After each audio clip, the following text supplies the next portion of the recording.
इंद्रजालाचं नाव तुम्ही ऐकलं असेल. अघोरी तांत्रिक पुस्तकांबद्दल जर तुम्ही कधी शोधाशोध केली असेल तर त्याच्यामध्ये इंद्रजालाचं नाव हे आवर्जून घेतात. त्याच इंद्रजालाच्या नावाची कथा आज आत्ता सांगतो, ती ऐका. इंद्रजाल हे ब्रह्माचं जाळं आहे.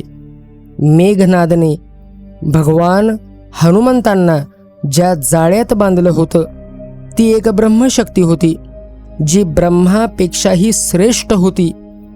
ह्या इंद्रजालाच्या तुलनेत त्या इतर शक्ती काहीच नाहीत, कारण इंद्रजाल हे तंत्रशास्त्राचे संपूर्ण असे ज्ञान आहे, जे भगवान शंकरांनी त्यांच्या उत्कट अशा भक्ताला म्हणजे रावणाला दिलं होतं. त्याला इंद्रजाल म्हणण्याचं कारण असं की देवांचा राजा इंद्र देखील त्याच्यावर जेव्हा ह्या रावणानं प्रयोग केला, मंत्र मारला, तर त्या मारलेल्या मंत्रांची झलक बघून इंद्र देखील आश्चर्यचकित झाला होता. ते का घडलं, कसं घडलं आणि कधी झालं ते आता ऐका. नेहमीप्रमाणे इंद्रदेवाच्या दरबारात गायन, संगीत आणि नृत्याचा अविस्मरणीय सोहळा सुरू होता आणि सर्व प्रमुख देव त्याचा आनंद घेत होते. पण त्या दिवशी लाखो वर्षात कधीही न घडलेलं असं घडलं. दरबारातील मुख्य नर्तक अचानक बेशुद्ध पडली. तेव्हा संगीत थांबले, सर्व देवता घाबरले आणि इंद्रदेव सुद्धा आश्चर्यचकित झाले. त्यांचा संताप अनावर झाला. त्यांच्या दरबारातील नर्तक अचानकपणे बेशुद्ध पडली होती. सर्व देवतांनी या घडलेल्या घटनेबद्दल तपास केला, पण त्यांच्या हाती काहीच लागलं नाही. मग शेवटी इंद्रदेव त्यांचे गुरुवर्य गुरु बृहस्पतींकडे गेले, त्यांना प्रार्थना केली आणि या संदर्भात त्यांना विचारलं.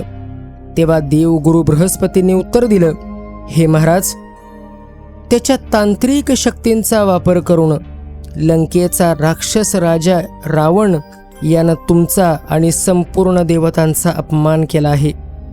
हे उत्तर ऐकून इंद्र स्वतः आणि इतर सर्व देव तिथं स्तब्ध झाले. हात जोडून त्यांनी बृहस्पतींना विचारलं, गुरुदेव, रावण या सभेत उपस्थित नाही आणि ही अप्सरा कोणत्याही शस्त्रानं सज्ज नाही, तर मग ती बेशुद्ध कशी पडली?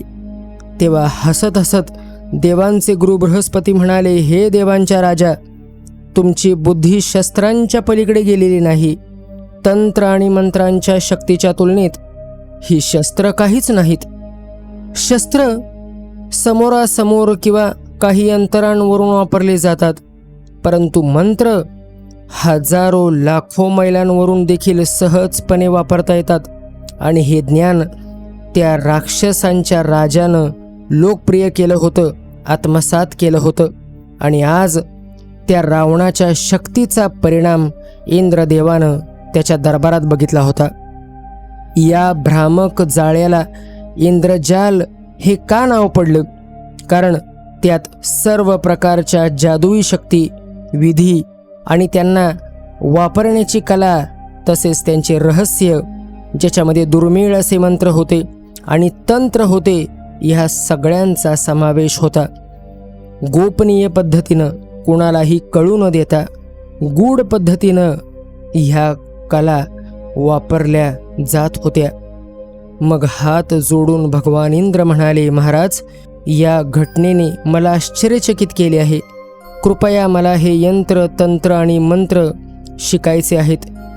तेव्हा त्याबद्दल मला तपशीलवार सांगा.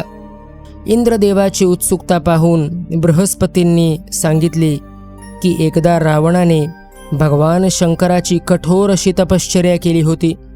त्यावेळेला शंकर महाराज प्रसन्न झाले आणि त्यांनी रावणाला आपल्या शेजारी बसवले.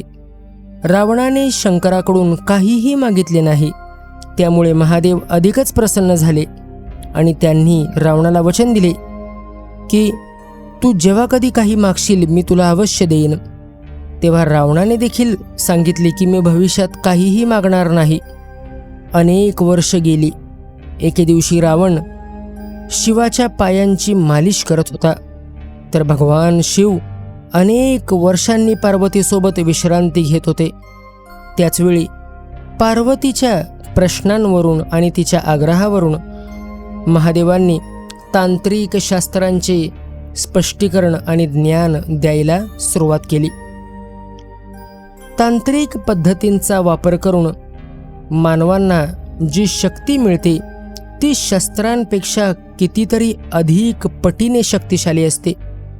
तांत्रिक सिद्धी असलेल्या व्यक्तीला कोणतीही शक्ती हानी पोहोचू शकत नाही. शस्त्र जरी मारायला समोर आली तरी देखील हे मंत्र त्याचं रक्षण करतात. आणि जेव्हा आपण एखाद्याला मंत्र मारायचा विचार करतो तेव्हा तो मंत्र लाखो मैल दूरवरून सुद्धा आपण मारू शकतो. शंकर महाराजांच्या तोंडून या तंत्रशास्त्रांच्या महिमांचे वर्णन ऐकून रावणाच्या तोंडाला पाणी सुटले आणि त्याने या तांत्रिक शास्त्राचे पूर्णपणे शिकण्याचा संकल्प केला. महादेवांना रावणाचे विचार त्वरित समजले. त्यांनी त्याला सर्व ज्ञान शिकवले आणि सांगितले की या ज्ञानाने तो जगातील सर्व अशक्य गोष्टी शक्य करू शकतो, सर्व सिद्धी साध्य करू शकतो आणि कीर्ती देखील मिळवू शकतो. आणि याच शक्तींचा वापर करून रावणाने आज ह्या अप्सरेला बेशुद्ध केले होते. तेव्हा इंद्र म्हणाले, गुरुदेव, तुम्हीही माझे विचार क्षणार्धात वाचू शकता. मलाही ही कला शिकण्याची तीव्र इच्छा आहे. तुम्ही मला शक्य तितक्या मार्गाने ही कला शिकवावी अशी मी तुम्हाला विनंती करतो. बृहस्पती मनातून हसले आणि म्हणाले, हे इंद्र, जर तुझी अशी तीव्र इच्छा असेल तर मी तुला तंत्राची कला नक्कीच शिकवेन. पण त्या अगोदर तुझे मन शांत कर आणि हे नीट समजून घे की ही कला आत्मसात करण्यासाठी वासना, क्रोध, अभिमान, प्रेम, लोभ, द्वेष आणि मत्सर यापासून दूर राहणे अत्यंत आवश्यक आहे. जो माणूस साधे जीवन जगतो आणि ही कला शिकण्यास तयार असतो तोच पूर्ण यश मिळवू शकतो. आणि अशा व्यक्तीला ही कला शिकवण्यास मला नक्कीच हरकत नाही. मी त्याला आनंदाने शिकवेन. इंद्र विचारात हरवला होता, पण तरीही त्याने आपले हृदय कठोर केले आणि म्हणाला, महाराज, मी तुम्हाला वचन देतो की तुम्ही सांगितल्याप्रमाणेच मी आचरण करेन आणि तुम्ही जी विद्या मला शिकवाल त्याचा चांगल्या पद्धतीने मी वापर करेन. मी हे तांत्रिक शास्त्र नक्कीच शिकेन याची तुम्हाला खात्री देतो. इंद्राचा असा दृढ निश्चय पाहून गुरुदेव म्हणाले, मी जगद्गुरु शंकरांकडून हे अद्वितीय तांत्रिक शास्त्र शिकलो आहे. त्याचप्रमाणे मी तुम्हाला देखील वर्णन करेन.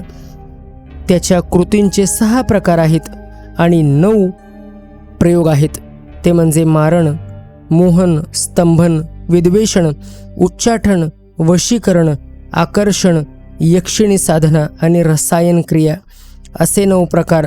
आणि त्याचबरोबर शांती, वशीकरण, स्तंभन, विद्वेषण, उच्चाटन आणि मारण हे 6 कृतींचे प्रकार. पण ही सिद्धी शिकण्यापूर्वी हे नमो नारायणाय विश्वंभराय इंद्रजला कौतुका निदर्शाय दर्शाय सिद्धी कुरु कुरु स्वाहा ह्या मंत्राचा 108 वेळा जप केल्यानंतरच मग तंत्राचा सराव सुरू करावा. नाहीतर ते सर्व शिकलेले सिद्धी अयशस्वी होईल. या मंत्राचा 108 वेळा जप केल्यानंतर ओम नमः शिवाय हा देखील मंत्र 108 वेळा म्हणा आणि आपल्या शरीरावर फुंकर मारा. मग बृहस्पती म्हणाले, हे राजा, मी तुम्हाला या ज्ञानाच्या 6 स्तंभांबद्दल स्वतंत्रपणे सांगेन. या प्रत्येकाच्या वेगवेगळ्या क्रिया आहेत. अशा प्रकारे देवांचे गुरु बृहस्पती यांनी देवांचा राजा इंद्र याला इंद्रजालाची संपूर्ण प्रक्रिया समजावून सांगितली. पण या सगळ्या स्वर्गातील गोष्टी आहेत. आपल्यासाठी, जे आपण पृथ्वीवरील प्राणी यांच्यासाठी हे सर्वोच्च ज्ञान आपल्याला भगवान विष्णू, ब्रह्मदेव आणि महेश यांचे अवतार असलेल्या दत्तगुरूंनी आणले होते.